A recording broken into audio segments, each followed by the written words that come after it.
La novela en el tranvía. Un cuento de Benito Pérez Galdós.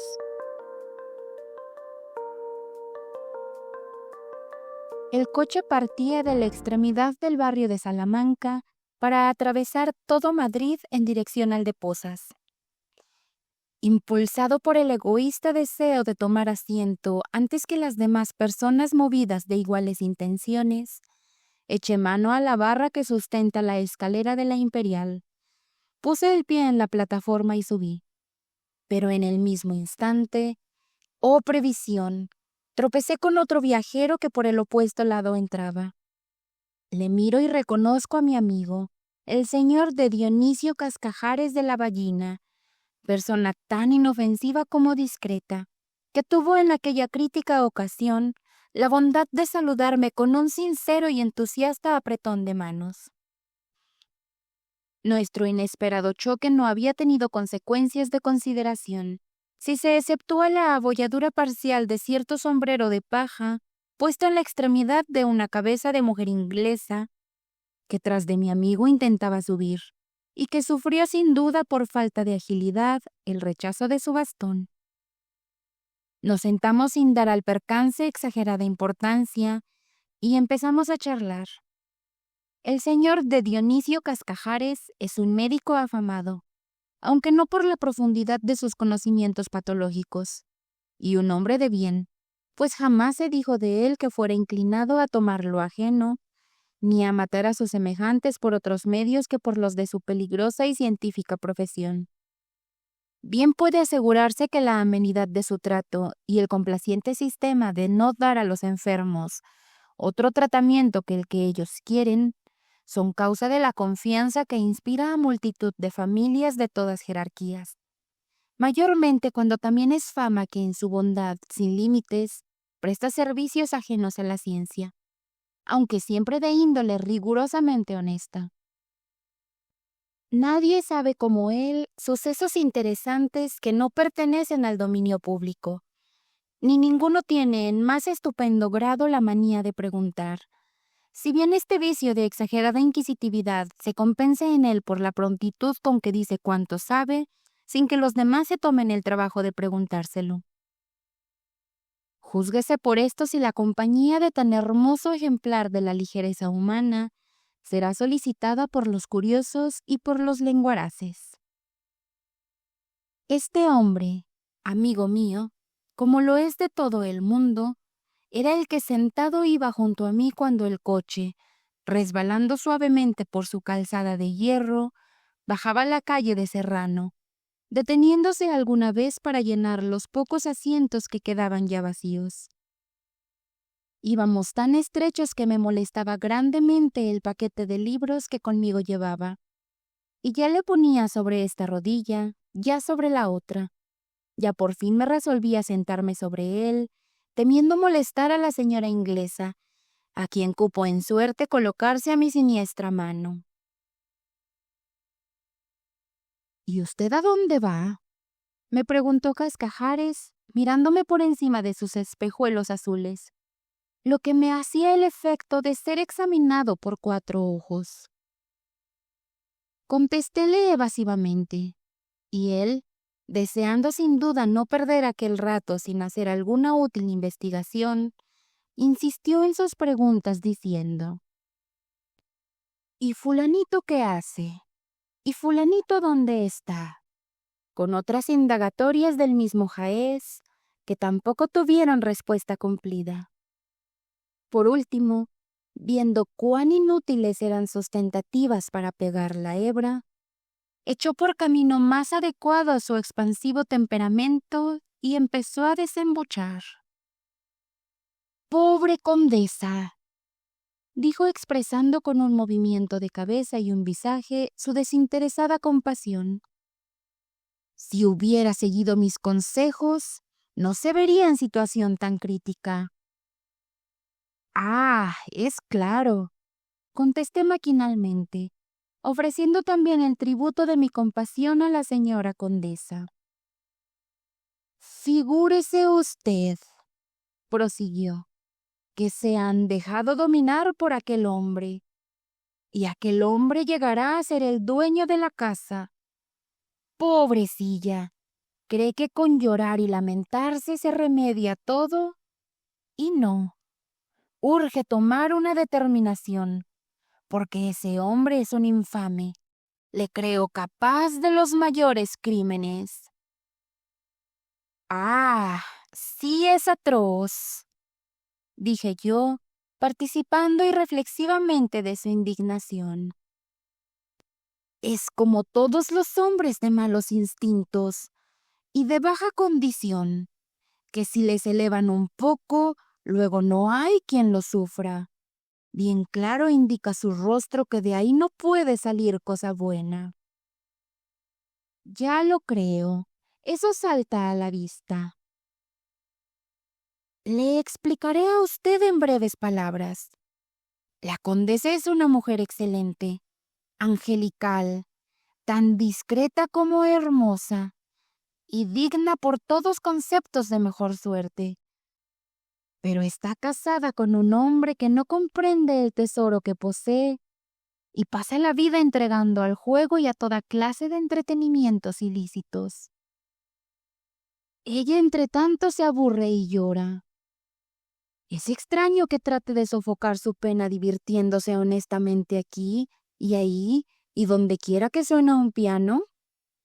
Es más, yo mismo se lo aconsejo y le digo, señora, procure usted distraerse, que la vida se acaba. Al fin el señor conde se ha de arrepentir de sus locuras y se acabarán las penas. Me parece que estoy en lo cierto. Ah, sin duda, contesté con oficiosidad, continuando en mis adentros tan indiferente como al principio las desventuras de la condesa. Pero no es eso lo peor, añadió Cascajares golpeando el suelo con su bastón, sino que ahora el señor conde ha dado en la flor de estar celoso. Sí, de cierto joven que se ha tomado a pechos la empresa de distraer a la condesa. Ah, el marido tendrá la culpa de que lo consiga. Todo eso sería insignificante, porque la condesa es la misma virtud. Todo eso sería insignificante, digo, si no existiera un hombre abominable que sospechó de causar un desastre en aquella casa. ¿De veras? ¿Y quién es ese hombre? Pregunté con una chispa de curiosidad al fin. Un antiguo mayordomo muy querido del conde, y que se ha propuesto martirizar a la infeliz cuanto sensible señora. Parece que se ha apoderado de cierto secreto que la compromete, y con esta arma pretende, qué sé yo, es una infamia. Sí que lo es, y ello merece un ejemplar castigo, dije yo, descargando también el peso de mis iras sobre aquel hombre. Pero ella es inocente, ella es un ángel. Pero calle, estamos en Las Cibeles. Sí, ya veo a la derecha el parque de Buenavista. Mande usted parar, mozo, que no soy de los que hacen la gracia de saltar cuando el coche está en marcha, para descalabrarse contra los adoquines. Ja, adiós, mi amigo, adiós.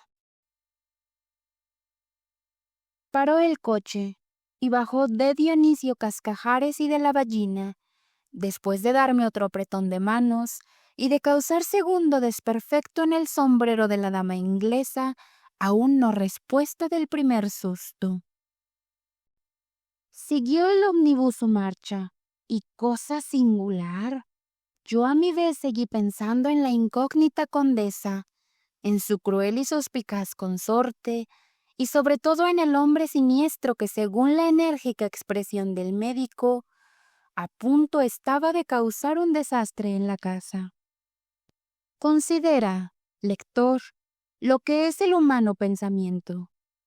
Cuando Cascajares principió a referirme a aquellos sucesos, yo renegaba de su inoportunidad y pesadez.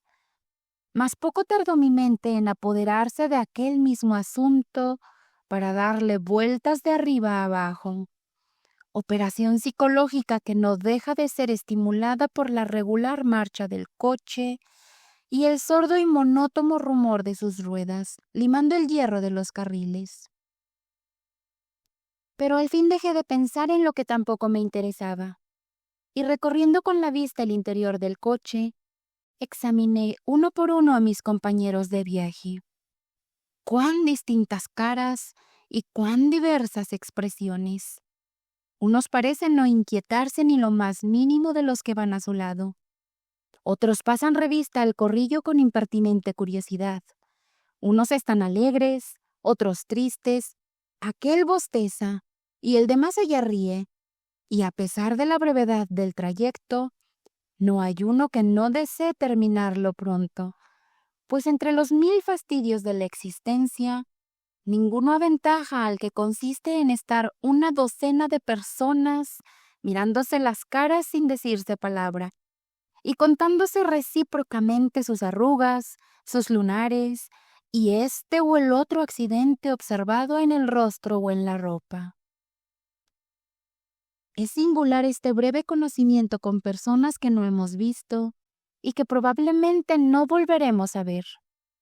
Al entrar, ya encontramos a alguien. Otros vienen después que estamos ahí. Unos se marchan quedándonos nosotros y por último también nos vamos. Imitación es esto de la vida humana, en que el nacer y el morir son como las entradas y salidas a que me refiero, pues van renovando sin cesar en generaciones de viajeros el pequeño mundo que ahí dentro vive. Entran, salen, nacen, mueren. ¿Cuántos han pasado por aquí antes que nosotros? ¿Cuántos vendrán después? Y para que la semejanza sea más completa, también hay un mundo chico de pasiones en miniatura dentro de aquel cajón. Muchos van ahí que se nos antojan excelentes personas y nos agrada su aspecto y hasta les vemos salir con disgusto. Otros, por el contrario, nos revientan desde que les echamos la vista encima. Les aborrecemos durante 10 minutos. Examinamos con cierto rencor sus caracteres frenológicos y sentimos verdadero gozo al verle salir. Y en tanto sigue corriendo el vehículo, remedo de la vida humana, siempre recibiendo y soltando, uniforme incansable, majestuoso, insensible a lo que pasa en su interior, sin que le conmuevan ni poco ni mucho las mal sofocadas pasioncillas de que es mudo teatro, siempre corriendo, corriendo sobre las dos interminables paralelas de hierro, largas y resbaladizas como los siglos. Pensaba en esto mientras el coche subía por la calle de Alcalá, hasta que me sacó del golfo de tan revueltas cavilaciones el golpe de mi paquete de libros al caer al suelo. Recogido al instante, mis ojos se fijaron en el pedazo de periódico que servía de envoltorio a los volúmenes, y maquinalmente leyeron medio renglón de lo que ahí estaba impreso. De súbito sentí vivamente picada mi curiosidad. Había leído algo que me interesaba, y ciertos nombres esparcidos en el pedazo de folletón hirieron a un tiempo la vista y el recuerdo. Busqué el principio y no lo hallé. El papel estaba roto, y únicamente pude leer con curiosidad primero y después con afán creciente lo que sigue. Sentía la condesa una agitación indescriptible, la presencia de Mudarra, el insolente mayordomo, que olvidando su bajo origen atrevíase a poner los ojos en persona tan alta, le causaba continua zozobra. El infame la estaba espiando sin cesar. La vigilaba como se vigila a un preso. Ya no le detenía ningún respeto, ni era obstáculo a su infame acechanza la debilidad y delicadeza de tan excelente señora. Mudarra penetró a deshora en la habitación de la condesa, que pálida y agitada, sintiendo a la vez vergüenza y terror, no tuvo ánimo para despedirle. «No se asuste Usía, señora condesa», dijo con forzada y siniestra sonrisa que aumentó la turbación de la dama. «No vengo a hacer Usía daño alguno». «Oh, Dios mío, ¿cuándo acabará este suplicio?», exclamó la dama, dejando caer sus brazos con desaliento. «Salga usted, yo no puedo acceder a sus deseos. ¡Qué infamia! Abusar de ese modo de mi debilidad y de la indiferencia de mi esposo, único autor de tantas desdichas». «¿Por qué tan arisca, señora condesa?», añadió el feroz mayordomo. «Si yo no tuviera el secreto de su perdición en mi mano, si yo no pudiera imponer al señor conde de ciertos particulares, pues referentes a aquel caballerito, pero no abusaré, no, de estas terribles armas. Usted me comprenderá al fin, conociendo cuán desinteresado es el grande amor que ha sabido inspirarme». Al decir esto, Mudarra dio algunos pasos hacia la condesa, que se alejó con horror y repugnancia de aquel monstruo. Era Mudarra un hombre como de 50 años, moreno, rechoncho y patizambo, de cabellos ásperos y en desorden, grande y colmilluda la boca, sus ojos medio ocultos tras la frondosidad de largas, negras y espesísimas cejas, en aquellos instantes expresaban la más bestial concupiscencia. «¡Ah, puercoespín!», exclamó con ira al ver el natural despego de la dama. «¡Qué desdicha no ser un mozalbete almidonado! Tanto remilgo sabiendo que puedo informar al señor conde y me creerá. No lo dude, Usía. El señor conde tiene en mí tal confianza que lo que yo digo es para él el mismo evangelio. Pues, y como está celoso, si yo le presento el papelito...». «¡Infame!», gritó la condesa con noble arranque de indignación y dignidad. «Yo soy inocente, y mi esposo no será capaz de prestar oídos a tan viles calumnias. Y aunque fuera culpable, prefiero 1000 veces ser despreciada por mi marido y por todo el mundo a comprar mi tranquilidad a ese precio. Salga usted de aquí al instante». «Yo también tengo mal genio, señora condesa», dijo el mayordomo devorando su rabia. «Yo también gasto mal genio, y cuando me amosco, puesto que Usía lo toma por la tremenda, vamos por la tremenda. Ya sé lo que tengo que hacer, y demasiado condescendiente he sido hasta aquí. Por última vez propongo a Usía que seamos amigos, y no me ponga en el caso de hacer un disparate. ¿Con qué, señora mía?». Al decir esto, Mudarra contrajo la pergaminosa piel y los rígidos tendones de su rostro, haciendo una mueca parecida a una sonrisa, y dio algunos pasos como para sentarse en el sofá junto a la condesa. Esta se levantó de un salto gritando: «No, salga usted, infame, y no tener quien me defienda. Salga usted». El mayordomo entonces era como una fiera a quien se escapa la presa que ha tenido un momento antes entre sus uñas. Dio un resoplido, hizo un gesto de amenaza y salió despacio con pasos muy quedos. La condesa, trémula y sin aliento, refugiada en la extremidad del gabinete, sintió las pisadas que alejándose se perdían en la alfombra de la habitación inmediata y respiró al fin cuando le consideró lejos. Cerró las puertas y quiso dormir, pero el sueño huía de sus ojos aún aterrados con la imagen del monstruo. Página 11. El complot.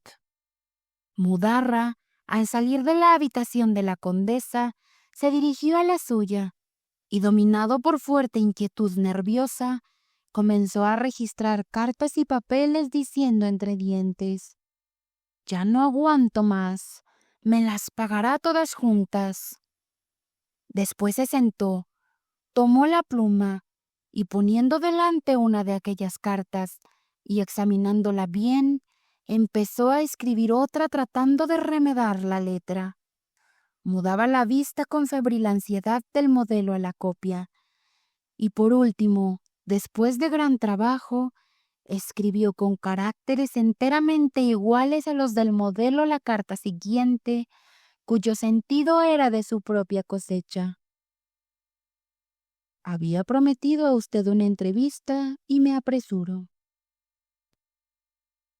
El folletín estaba roto y no pude leer más. Sin apartar la vista del paquete, me puse a pensar en la relación que existía entre las noticias sueltas que oí de boca del señor Cascajares y la escena leída en aquel papelucho, folletín sin duda, traducido de alguna desatinada novela de Ponson du Terral o de Montaigne. Será una tontería, dije para mí, pero es lo cierto que ya me inspira interés esa señora condesa, víctima de la barbarie de un mayordomo imposible, cual no existe sino en la trastornada cabeza de algún novelista, nacido para aterrar a las gentes sencillas. ¿Y qué haría el maldito para vengarse? Capaz sería de imaginar cualquier atrocidad de esas que ponen fin a un capítulo de sensación. ¿Y el conde? ¿Qué hará?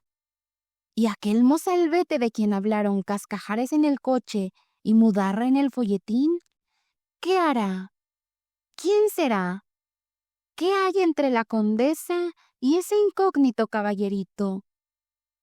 Ah, algo daría por saber. Esto pensaba cuando alcé los ojos, recorrí con ellos el interior del coche y horror. Vi una persona que me hizo estremecer de espanto. Mientras estaba yo embebido en la interesante lectura del pedazo de folletín, el tranvía se había detenido varias veces para tomar o dejar algún viajero. En una de estas ocasiones había entrado aquel hombre, cuya súbita presencia me produjo tan grande impresión. Era él, Mudarra, el mayordomo en persona, sentado frente a mí, con sus rodillas tocando mis rodillas. En un segundo le examiné de pies a cabeza y reconocí las facciones cuya descripción había leído. No podía ser otro. Hasta los más insignificantes detalles de su vestido indicaban claramente que era él. Reconocí la tez morena y lustrosa, los cabellos indomables cuyas mechas surgían en opuestas direcciones como las culebras de Medusa, los ojos hundidos bajo la espesura de unas agrestes cejas, las barbas no menos revueltas e incultas que el pelo, los pies torcidos hacia adentro como los de los loros, y en fin, la misma mirada, el mismo hombre en el aspecto, en el traje, en el respirar, en el toser, hasta en el modo de meterse la mano en el bolsillo para pagar. De pronto le vi sacar una cartera y observé que este objeto tenía en la cubierta una gran M dorada, la inicial de su apellido. Abrióla, sacó una carta y miró el sobre con sonrisa de demonio. Y hasta me pareció que decía entre dientes: «Qué bien imitada está la letra». En efecto, era una carta pequeña, con el sobre garabateado por mano femenina. Lo miró bien, recreándose en su infame obra, hasta que observó que yo, con curiosidad indiscreta y descortés, alargaba demasiado el rostro para leer el sobrescrito. Dirigióme una mirada que me hizo el efecto de un golpe y guardó su cartera. El coche seguía corriendo, y en el breve tiempo necesario para que yo leyera el trozo de novela, para que pensara un poco en tan extrañas cosas, para que viera al propio Mudarra, novelesco, inverosímil, convertido en ser vivo y compañero mío en aquel viaje, había dejado atrás la calle de Alcalá, atravesaba la Puerta del Sol y entraba triunfante en la calle Mayor, abriéndose paso por entre los demás coches, haciendo correr a los carromatos rezagados y perezosos, y ahuyentando a los peatones, que en el tumulto de la calle, y aturdidos por la confusión de tantos y tan diversos ruidos, no ven la mole que se les viene encima, sino cuando ya la tienen a muy poca distancia. Seguía yo contemplando a aquel hombre como se contempla un objeto de cuya existencia real no estamos seguros. Y no quité los ojos de su repugnante facha hasta que no le vi levantarse, mandar parar el coche y salir, perdiéndose luego entre el gentío de la gente. Salieron y entraron varias personas, y la decoración viviente del coche mudó por completo. Cada vez era más viva la curiosidad que me inspiraba aquel suceso, que al principio podía considerar como forjado exclusivamente en mi cabeza por la coincidencia de varias sensaciones ocasionadas por la conversación o por la lectura, pero que al fin se me figuraba cosa cierta y de indudable realidad. Cuando salió el hombre en quien creí ver el terrible mayordomo, quedéme pensando en el incidente de la carta, y me lo expliqué a mi manera, no queriendo ser en tan delicada cuestión menos fecundo que el novelista, autor de lo que momentos antes había leído. Mudarra, pensé, deseoso de vengarse de la condesa, oh infortunada señora, finge su letra y escribe una carta a cierto caballerito con quien hubo esto y lo otro y lo demás allá.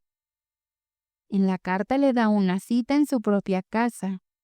Llega el joven a la hora indicada y poco después el marido, a quien se ha tenido cuidado de avisar para que coja infraganti a su desleal esposa. Oh admirable recurso del ingenio. Esto, que en la vida tiene su pro y su contra, en una novela viene como anillo al dedo. La dama se desmaya, el amante se turba, el marido hace una atrocidad y detrás de la cortina está el fatídico semblante del mayordomo que se goza en su endiablada venganza. Lector yo de muchas y muy malas novelas, di aquel giro a la que insensiblemente iba desarrollándose en mi imaginación por las palabras de un amigo, la lectura de un trozo de papel y la vista de un desconocido. Andando seguía el coche, y ya por causa del calor que ahí dentro se sentía, ya porque el movimiento pausado y monótono del vehículo produce cierto mareo que degenera en sueño, lo cierto es que sentí pesados los párpados. Me incliné del costado izquierdo, apoyando el codo en el paquete de libros y cerré los ojos. En esta situación continué viendo la hilera de caras de ambos sexos que ante mí tenía, barbadas unas, limpias de pelo las otras, aquellas riendo, estas muy acartonadas y serias. Después me pareció que, obedeciendo a la contracción de un músculo común, todas aquellas caras hacían muecas y guiños, abriendo y cerrando los ojos y las bocas, y mostrándome alternativamente una serie de dientes que variaban desde los más blancos hasta los más amarillos, afilados unos, romos y desgastados los otros. Aquellas 8 narices erigidas bajo 10 y 6 ojos diversos en color y expresión, crecían o menguaban variando de forma. Las bocas se abrían en línea horizontal, produciendo mudas carcajadas, o se estiraban hacia adelante formando hocicos puntiagudos, parecidos al interesante rostro de cierto benemérito animal que tiene sobre sí el anatema de no poder ser nombrado. por detrás de aquellas 8 caras, cuyos horrendos visajes he descrito, y al través de las ventanillas del coche, yo veía la calle y las casas, los transeúntes, todo en veloz carrera, como si el tranvía anduviese con rapidez vertiginosa. Yo por lo menos creía que marchaban más aprisa que nuestros ferrocarriles, más que los franceses, más que los ingleses, más que los norteamericanos. Corría con toda la velocidad que puede suponer la imaginación tratándose de la traslación de lo sólido. A medida que era más intenso aquel estado letargoso, se me figuraba que iban desapareciendo las casas, las calles, Madrid entero. Por un instante creí que el tranvía corría por lo más profundo de los mares. Al través de los vidrios se veían los cuerpos de cetáceos enormes, los miembros pegajosos de una multitud de pólipos de diversos tamaños. Los peces chicos sacudían sus colas resbaladizas contra los cristales. Algunos miraban adentro con sus grandes y dorados ojos. Crustáceos de forma desconocida, grandes moluscos, madreporas, esponjas y una multitud de bivalvos grandes y deformes cual nunca yo los había visto pasaban sin cesar. El coche iba tirado por no sé qué especie de nadantes monstruos, cuyos remos, luchando con el agua, sonaban como las paletas de una hélice. Tornillaban la masa líquida con su infinito voltear.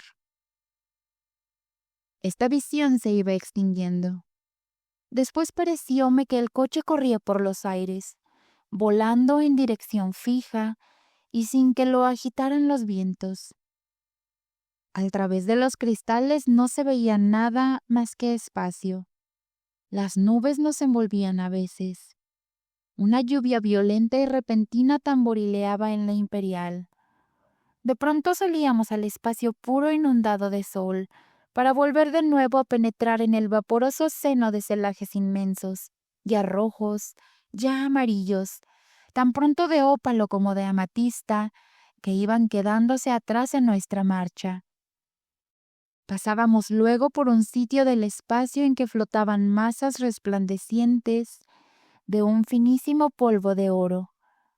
Más adelante aquella polvareda, que a mí se me antojaba producida por el movimiento de las ruedas triturando la luz, era de plata, después verde como harina de esmeraldas y por último roja como harina de rubíes. El coche iba arrastrado por algún volátil apocalíptico, más fuerte que el hipógrifo y más atrevido que el dragón, y el rumor de las ruedas y de la fuerza motriz recordaba el zumbido de las grandes aspas de un molino de viento, o más bien el de un abejorro del tamaño de un elefante. Volábamos por el espacio sin fin, sin llegar nunca. Entretanto, la tierra quedábase abajo, a muchas leguas de nuestros pies, y en la tierra, España, Madrid, el barrio de Salamanca, Cascajares, La Condesa, El Conde, Mudarra, el incógnito Galán, todos ellos. Pero no tardé en dormirme profundamente, y entonces el coche cesó de andar, cesó de volar, y desapareció para mí la sensación de que iba en tal coche, no quedando más que el ruido monótono y profundo de las ruedas, que no nos abandona jamás en nuestras pesadillas dentro de un tren o en el camarote de un vapor. Me dormí. Oh, infortunada condesa, la vi tan clara como estoy viendo en este instante el papel en que escribo. La vi sentada junto a un velador, la mano en la mejilla, triste y meditabunda como una estatua de la melancolía. A sus pies estaba acurrucado un perrillo que me pareció tan triste como su interesante ama. Entonces pude examinar a mis anchas a la mujer que yo consideraba como la desventura en persona. Era de alta estatura, rubia, con grandes y expresivos ojos, nariz fina y casi grande, de forma muy correcta y perfectamente engendrada por las dos curvas de sus hermosas y arqueadas cejas.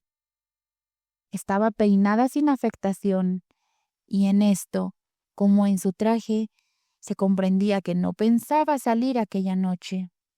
Tremenda, 1000 veces tremenda noche. Yo observaba con creciente ansiedad la hermosa figura que tanto deseaba conocer, y me pareció que podía leer sus ideas en aquella noble frente donde la costumbre de la reconcentración mental había trazado unas cuantas líneas imperceptibles que el tiempo convertiría pronto en arrugas. De repente se abre la puerta dando paso a un hombre. La condesa dio un grito de sorpresa y se levantó muy agitada. ¿Qué es esto?, dijo. Rafael, ¿usted? ¡Qué atrevimiento! ¿Cómo ha entrado usted aquí? Señora, contestó el que no había entrado, joven de muy buen porte. Señora, ¿no me esperaba usted? He recibido una carta suya. ¿Una carta mía?, exclamó más agitada la condesa. Yo no he escrito carta ninguna. ¿Y para qué habría de escribirla? Señora, vea usted, repuso el joven sacando la carta y mostrándosela. Es su letra, su misma letra. Dios mío, qué infernal maquinación, dijo la dama con desesperación. Yo no he escrito esa carta. Es un lazo que me tienden. Señora, cálmese usted. Yo siento mucho. Sí, lo comprendo todo. Ese hombre infame. Ya sospecho cuál habrá sido su idea. Salga usted al instante. Pero ya es tarde. Ya siento la voz de mi marido. En efecto, una voz atronadora se sintió en la habitación inmediata, y al poco rato entró el conde, que fingió sorpresa de ver al galán, y después, riendo con cierta afectación, le dijo: «Oh, Rafael, usted por aquí. ¿Cuánto tiempo? ¿Venía usted a acompañar a Antonia?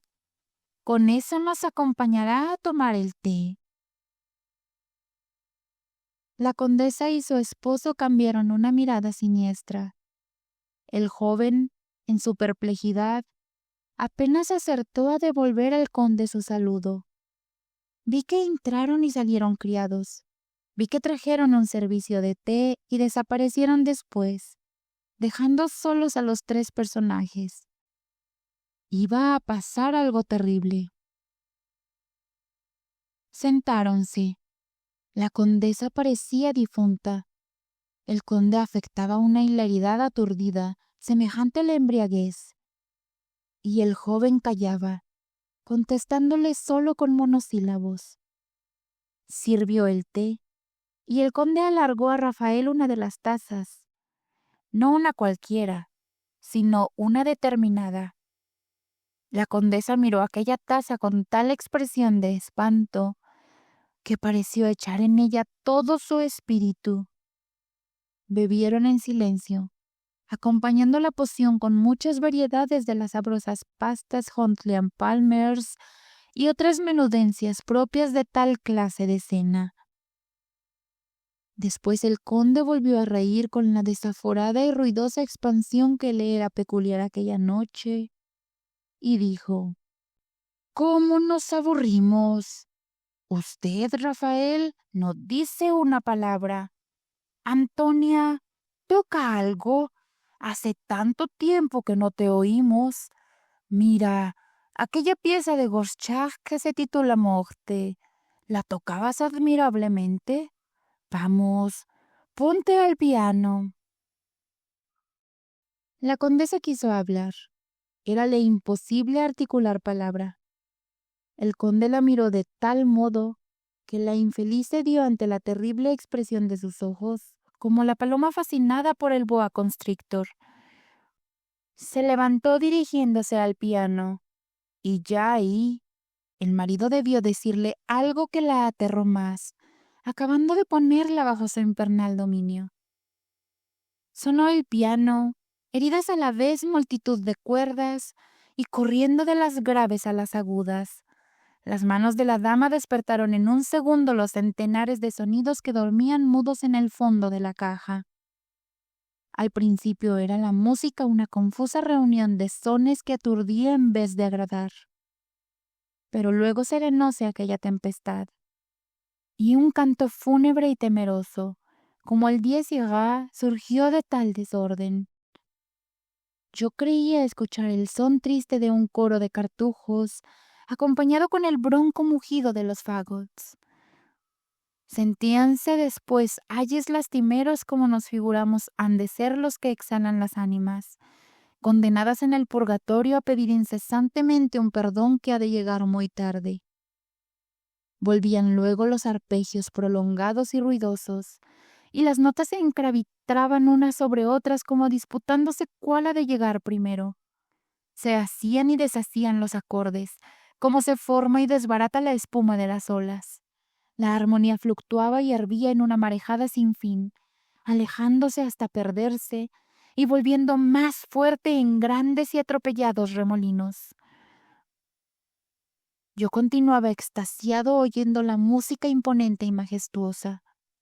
No podía ver el semblante de la condesa, sentada de espaldas a mí, pero me la figuraba en tal estado de aturdimiento y pavor que llegué a pensar que el piano se tocaba solo.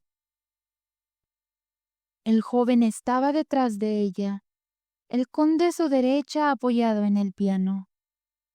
De vez en cuando levantaba ella la vista para mirarle, pero debía encontrar expresión muy horrenda en los ojos de su consorte, porque tornaba a bajar los suyos y seguía tocando.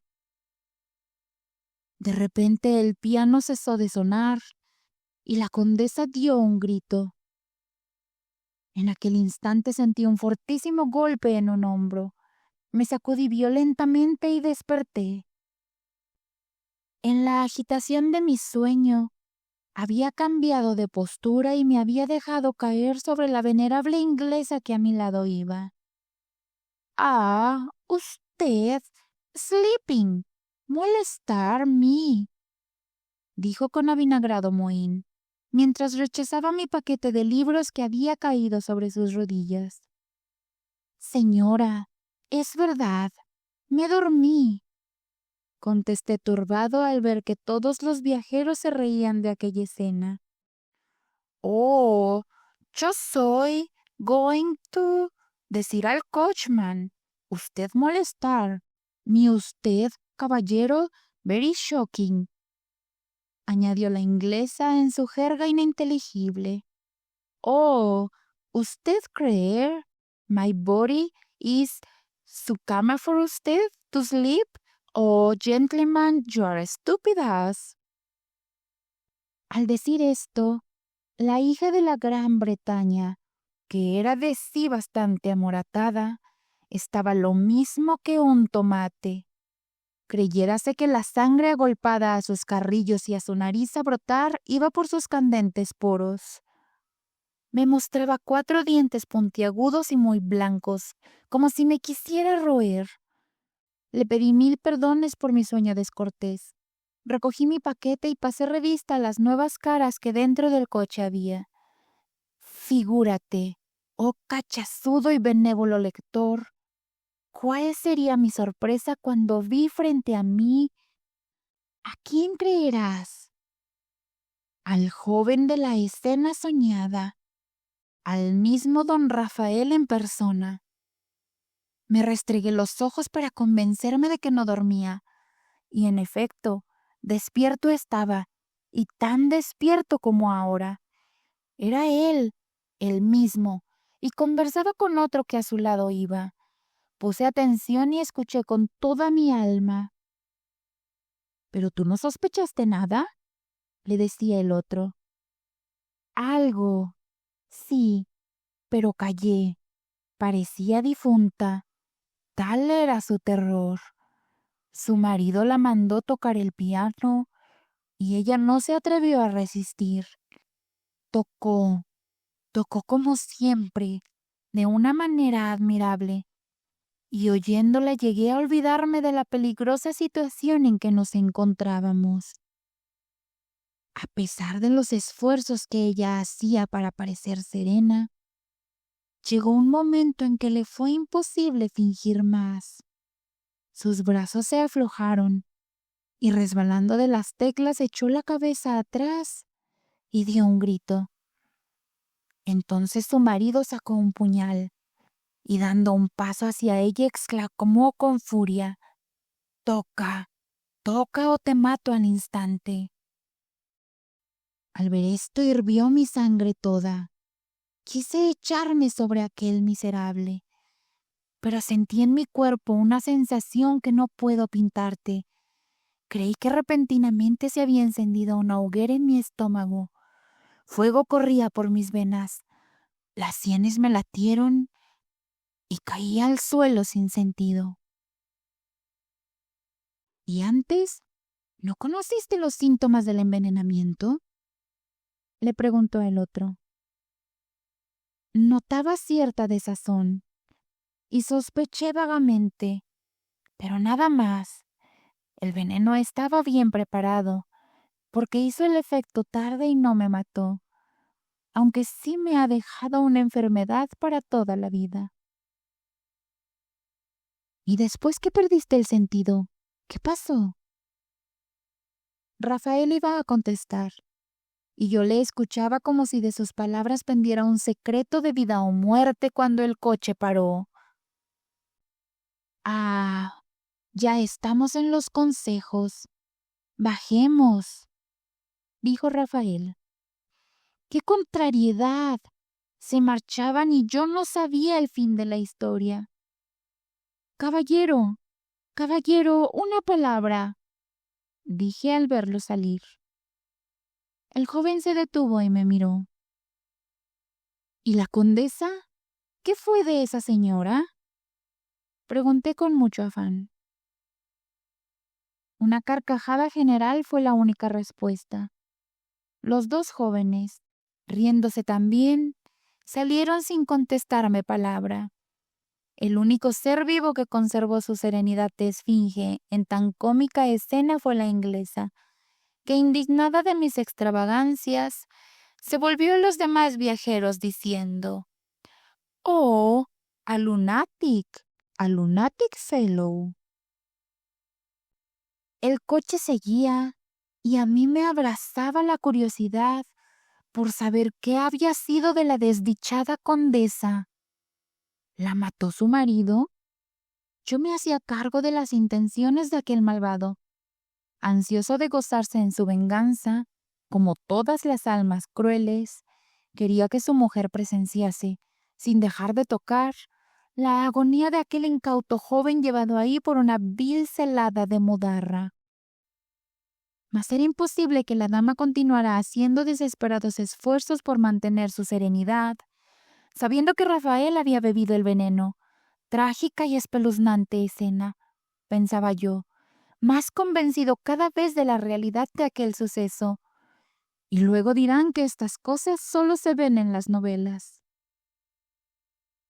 Al pasar por delante de Palacio, el coche se detuvo y entró una mujer que traía un perrillo en sus brazos.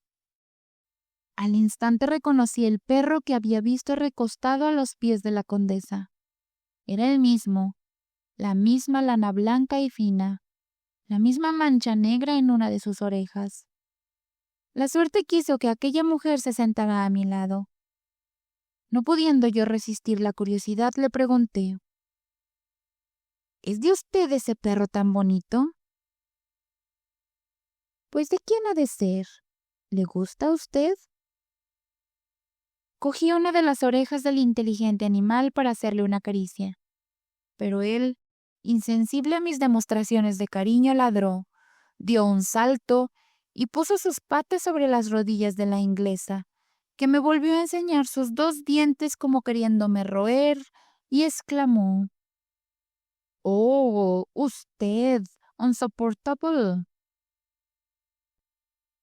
¿Y dónde ha adquirido usted ese perro?», pregunté sin hacer caso de la nueva explosión colérica de la mujer británica. «¿Se puede saber?». «Era de mi señorita». «¿Y qué fue de su señorita?», dije con la mayor ansiedad. «Ah, ¿usted la conocía?», repuso la mujer. «Era muy buena, ¿verdad usted?». «Oh, excelente. Pero ¿podría yo saber en qué paró todo aquello?». «De modo que usted está enterado. Usted tiene noticias». «Sí, señora. He sabido todo lo que ha pasado. Hasta aquello del té, pues». «Y diga usted, ¿murió la señora?». «Ah, sí, señor. Está en la gloria». «¿Y cómo fue eso? ¿La asesinaron o fue consecuencia del susto?». «¿Qué asesinato ni qué susto?», dijo con expresión burlona. «¿Usted no está enterado? Fue que aquella noche había comido no sé qué, pues, y le hizo daño. Le dio un desmayo que le duró hasta el amanecer». «Bah», pensé yo, «esta no sabe una palabra del incidente del piano y del veneno, o no quiere darse por entendida». Después dije en voz alta: «¿Con qué fue de indigestión?». «Sí, señor. Yo le había dicho aquella noche: Señora, no coma usted esos mariscos». Pero no me hizo caso. «¿Con qué mariscos, dije con incredulidad. «Si sabré yo lo que ha ocurrido». «¿No lo cree usted?». «Sí, sí», repuse aparentando creerlo. «¿Y el conde, su marido, el que sacó el puñal cuando tocaba el piano?». La mujer me miró un instante y después soltó la risa en mis propias barbas. «¿Se ríe usted? Bah, ¿piensa usted que no estoy perfectamente enterado? Ya comprendo. Usted no quiere contar los hechos como realmente son. Ya se ve, como habrá causa criminal». «Es que ha hablado usted de un conde y una condesa». ¿No era el ama de ese perro la señora condesa, a quien el mayordomo Mudarra...». La mujer volvió a soltar la risa con tal estrépito que me desconcerté, diciendo para mi capote: «Esta debe de ser cómplice de Mudarra y naturalmente ocultará todo lo que pueda». «Usted está loco», añadió la desconocida. «Lunatic, lunatic.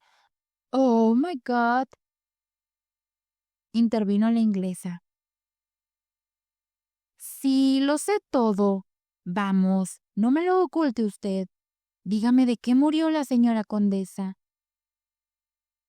«¿Qué condesa ni qué 8 cuartos? ¡Hombre de Dios!», exclamó la mujer, riendo con más fuerza. «Si cree usted que me engaña a mí con sus risitas», contesté, «la condesa ha muerto, envenenada o asesinada. No me queda la menor duda». En esto llegó el coche al barrio de Pozas y yo al término de mi viaje. Salimos todos. La inglesa me echó una mirada que indicaba su regocijo por verse libre de mí, y cada cual se dirigió a su destino.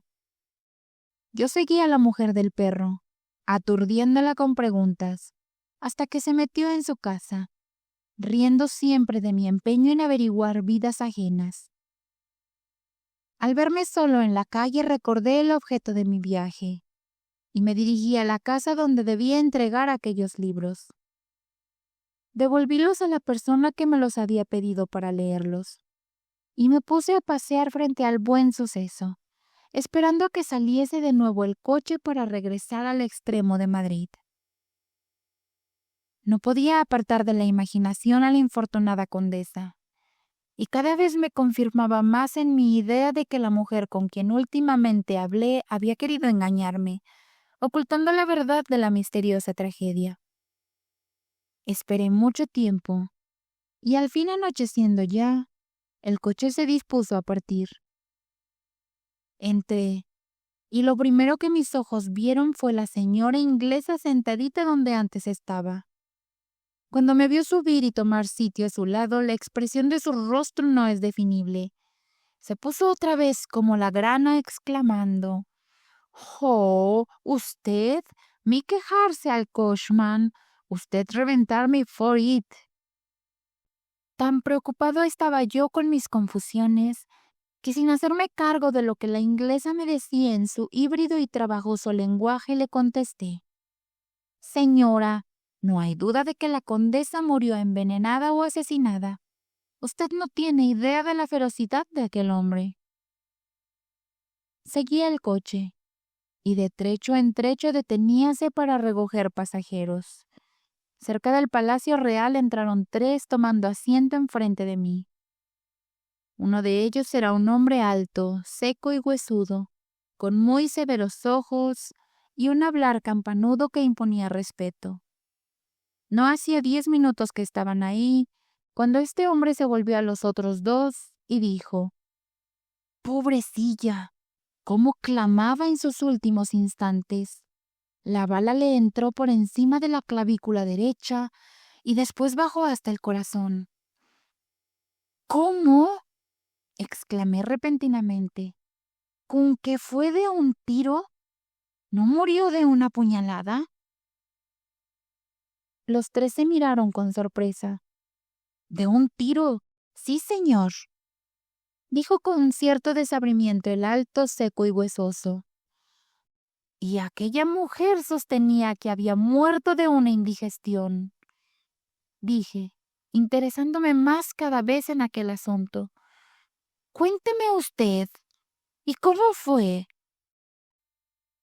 «¿Y a usted qué le importa?», dijo el otro con muy avinagrado gesto. «Tengo mucho interés por conocer el fin de esa horrorosa tragedia. ¿No es verdad que parece cosa de novela?». «¿Qué novela ni qué niño muerto? ¿Usted está loco o quiere burlarse de nosotros?». «Caballerito, cuidado con las bromas», añadió el alto y seco. «¿Creen ustedes que no estoy enterado? Lo sé todo. He presenciado varias escenas de ese horrendo crimen. Pero dicen ustedes que la condesa murió de un pistoletazo». «Válgame Dios. Nosotros no hemos hablado de condesa, sino de mi perra, a quien cazando disparamos inadvertidamente un tiro. Si usted quiere bromear, puede buscarme en otro sitio y ya le contestaré como merece». Ya comprendo. Ahora hay empeño en ocultar la verdad», manifesté, juzgando que aquellos hombres querían desorientarme en mis pesquisas, convirtiendo en perra a la desdichada señora. Ya preparaba el otro su contestación, sin duda más enérgica de lo que el caso requería, cuando la inglesa se llevó el dedo a la sien como para indicarles que yo no regía bien de la cabeza. Calmáronse con esto, y no dijeron una palabra más en todo el viaje, que terminó para ellos en la Puerta del Sol. Sin duda me habían tenido miedo. Yo continuaba tan dominado por aquella idea que en vano quería serenar mi espíritu razonando los verdaderos términos de tan embrollada cuestión. Pero cada vez eran mayores mis confusiones, y la imagen de la pobre señora no se apartaba de mi pensamiento. En todos los semblantes que iban sucediéndose dentro del coche, creía ver algo que contribuyera a explicar el enigma. Sentía yo una sobreexcitación cerebral espantosa y sin duda el trastorno interior debía pintarse en mi rostro, porque todos me miraban como se mira lo que no se ve todos los días. Aún faltaba algún incidente que había de turbar más mi cabeza en aquel viaje fatal. Al pasar por la calle de Alcalá, entró un caballero con su señora. Él quedó junto a mí. Era un hombre que parecía afectado de fuerte y reciente impresión, y hasta creí que alguna vez se llevó el pañuelo a los ojos para enjuagar las invisibles lágrimas, que sin duda corrían bajo el cristal verde oscuro de sus descomunales antiparras. Al poco rato de estar ahí, dijo en voz baja a la que parecía ser su mujer: «Pues hay sospechas de envenenamiento. No lo dudes. Me lo acaba de decir don Mateo. Desdichada mujer». «¡Qué horror! Ya me lo he figurado también», contestó su consorte. «De tales cafres, ¿qué se podía esperar?» «Juro no dejar piedra sobre piedra hasta averiguarlo». Yo, que era todo oídos, dije también en voz baja: «Sí, señor, hubo envenenamiento. Me consta». «¿Cómo? ¿Usted sabe? ¿Usted también la conocía?», dijo vivamente el de las antiparras verdes volviéndose hacia mí. «Sí, señor, y no dudo que la muerte ha sido violenta, por más que quieran hacernos creer que fue indigestión».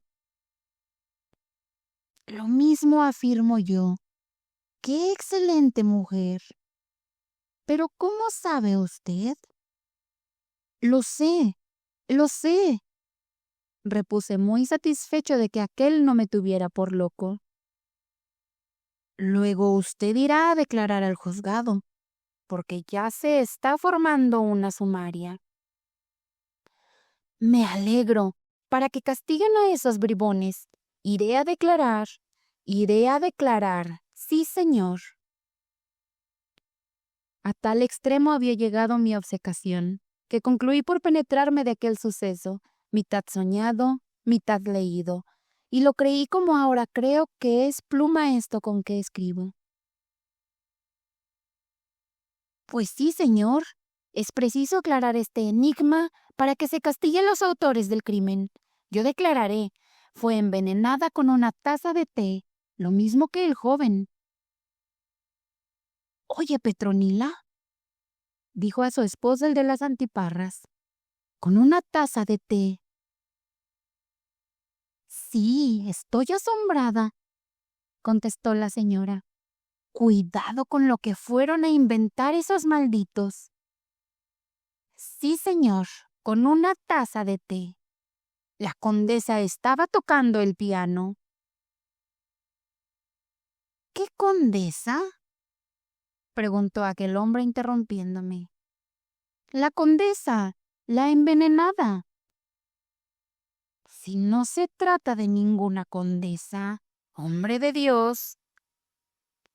«Vamos, ¿usted también es de los empeñados en ocultarlo?».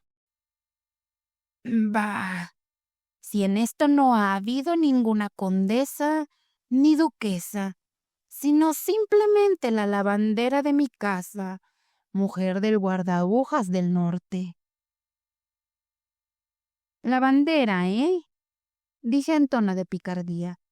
«Sí, también me querrá usted hacer tragar que es lavandera». El caballero y su esposa me miraron con expresión burlona, y después se dijeron en voz baja algunas palabras. Por un gesto que vi hacer a la señora, comprendí que había adquirido el profundo convencimiento de que yo estaba borracho. Llenéme de resignación ante tal ofensa, y callé, contentándome con despreciar en silencio, cual conviene a las grandes almas, tan irreverente su posición. Cada vez era mayor mi zozobra. La condesa no se apartaba ni un instante de mi pensamiento, y había llegado a interesarme tanto por su siniestro fin, como si todo ello no fuera elaboración enfermiza de mi propia fantasía, impresionada por sucesivas visiones y diálogos. En fin, para que se comprenda a qué extremo llegó mi locura, voy a referir el último incidente de aquel viaje. Voy a decir con qué extravagancia puse término al doloroso pugilato de mi entendimiento, empeñado en fuerte lucha con un ejército de sombras. Entraba el coche por la calle de Serrano, cuando por la ventanilla que frente a mí tenía miré a la calle, débilmente iluminada por la escasa luz de los faroles, y vi pasar a un hombre. Di un grito de sorpresa y exclamé desatinado: ¡Ahí va! ¡Es él, el feroz Mudarra, el autor principal de tantas infamias! Mandé parar el coche y salí. Mejor dicho, salté a la puerta, tropezando con los pies y las piernas de los viajeros. Bajé a la calle y corrí tras aquel hombre gritando: ¡A él! ¡A él! ¡Al asesino! Júzguese cuál sería el efecto producido por estas voces en el pacífico barrio. Aquel sujeto, el mismo exactamente que yo había visto en el coche por la tarde, fue detenido. Yo no cesaba de gritar: «Es él el que preparó el veneno para la condesa. Es él el que asesinó a la condesa». Hubo un momento de indescriptible confusión. Afirmó él que yo estaba loco, pero que quieras que no, los dos fuimos conducidos a la prevención. Después perdí por completo la noción de lo que pasaba. No recuerdo lo que hice aquella noche en el sitio donde me encerraron. El recuerdo más vivo que conservo de tan curioso lance fue el de haber despertado del profundo letargo en que caí, verdadera borrachera moral producida no sé por qué, por uno de los pasajeros fenómenos de enajenación que la ciencia estudia con gran cuidado como precursores de la locura definitiva. Como es de suponer, el suceso no tuvo consecuencias, porque el antipático personaje que bauticé con el nombre de Mudarra es un honrado comerciante de ultramarinos que jamás había envenenado a condesa alguna. Pero aún por mucho tiempo después persistía yo en mi engaño y solía exclamar: «Infortunada condesa, por más que digan, yo siempre sigo en mis 13. Nadie me persuadirá de que no acabaste tus días a mano de tu iracundo esposo». Ha sido preciso que transcurran meses para que las sombras vuelvan al ignorado sitio de donde surgieron volviéndome loco, y torne la realidad a dominar mi cabeza. Me río siempre que recuerdo aquel viaje, y toda la consideración que antes me inspiraba la soñada víctima la dedico ahora. ¿A quién creeréis? A mi compañera de viaje en aquella angustiosa expedición, a la irascible inglesa, a quien disloqué un pie en el momento de salir atropelladamente del coche para perseguir al supuesto mayordomo.